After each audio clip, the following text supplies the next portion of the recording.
Oi, eu sou a professora Amanda e hoje eu estou aqui para dar uma aula de História pelo Sistema de Ensino Uniavan. Bom, hoje nós vamos começar falando sobre as concepções de tempo, que vocês podem acompanhar no material didático na página 4 da disciplina de História. Ali nós começamos percebendo que, segundo o calendário cristão, no ano de 2019, os chineses comemoram a entrada do seu ano de 4717, e eles comemoram essa passagem no dia 5 de fevereiro. Já o povo judaico, no mesmo ano de 2019 do calendário cristão, comemora a passagem para o ano de 5780. Essa comemoração acontece em setembro do nosso calendário cristão. A partir dessas concepções diferentes de calendário, nós podemos perceber que cada povo, dentro da sua cultura, tem uma percepção diferente da passagem do tempo. Isso pode variar também de acordo com a cultura local. Por exemplo, você já parou para pensar que o tempo passou muito rápido? Ou então, nossa, como o tempo está demorando para passar hoje? Essa definição de tempo pessoal nós chamamos de tempo vivido. Outras percepções de tempo também existem, como, por exemplo, o tempo concebido. Qual é a diferença do tempo vivido para o tempo concebido? Bom, o tempo concebido é aquele que muda de acordo com a cultura. Nós podemos percebê-lo pela passagem dos relógios, dos calendários, das estações. Já o tempo vivido é aquele que muda de acordo com a experiência pessoal de cada um. Outra percepção de tempo que nós temos é o tempo histórico. Este muda de acordo com as alterações sociais que acontecem. No tempo histórico, por exemplo, nós percebemos as mudanças de período, da história antiga para a Idade Média, da Idade Média para a Idade Moderna e assim por diante. Essa linha do tempo, vocês podem dar uma olhadinha no material didático na página 5.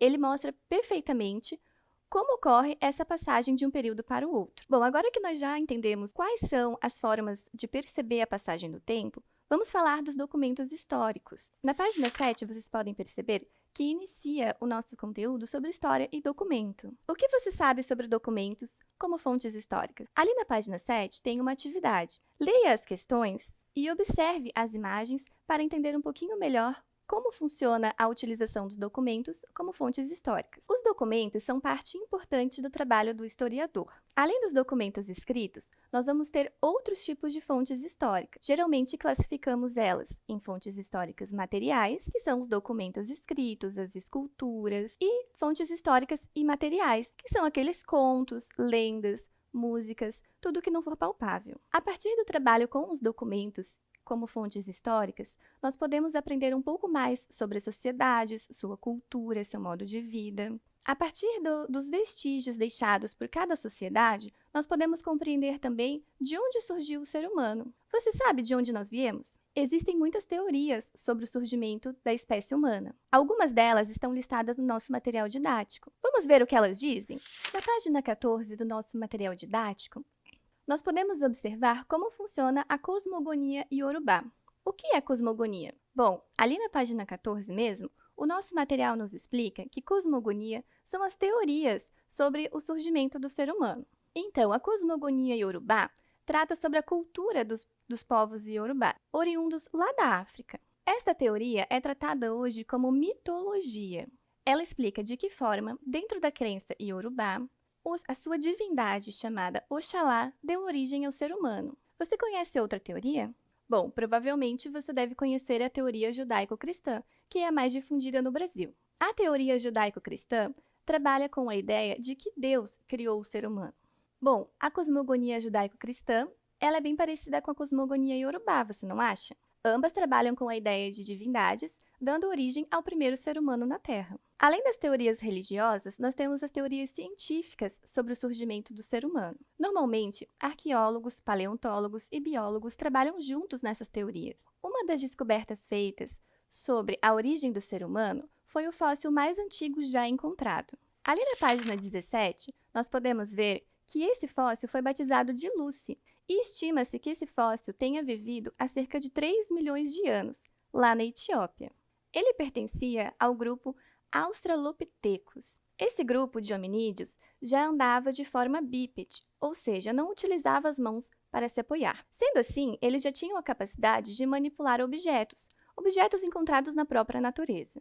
Essas descobertas são importantes para a gente saber um pouquinho mais de como viviam esses grupos. Por exemplo, Nós sabemos que eles se alimentavam de frutas, de sementes, de restos de alimentos e até mesmo iniciaram o consumo de carne. A partir deles, os seus descendentes foram se adaptando e melhorando a qualidade de vida aqui na Terra. Esse processo nós chamamos de evolução humana. E todos esses descendentes, até chegar no nosso modo de vida atual, são chamados de gêneros Homo.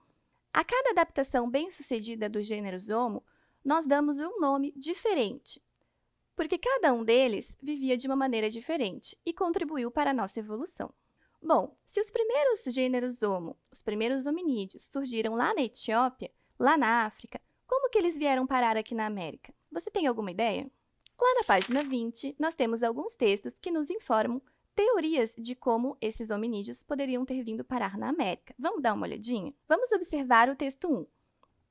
Mais ou menos entre 18 e 13 mil anos atrás, as extremidades da Ásia, na Sibéria, e da América do Norte, no Alasca, onde hoje se situa o Estreito de Bering, se juntaram. De que forma eles se juntaram? Bom, houve o processo de glaciação, que foi um processo de congelamento de parte das águas no planeta Terra.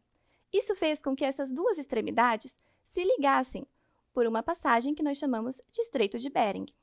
Aí, a primeira teoria explica que esses hominídeos poderiam ter vindo caminhando da África até a América. Interessante, né?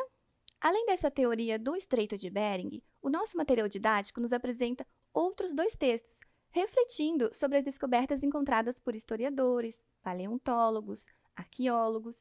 Vocês podem conferir esse material ali na página 20 e 21.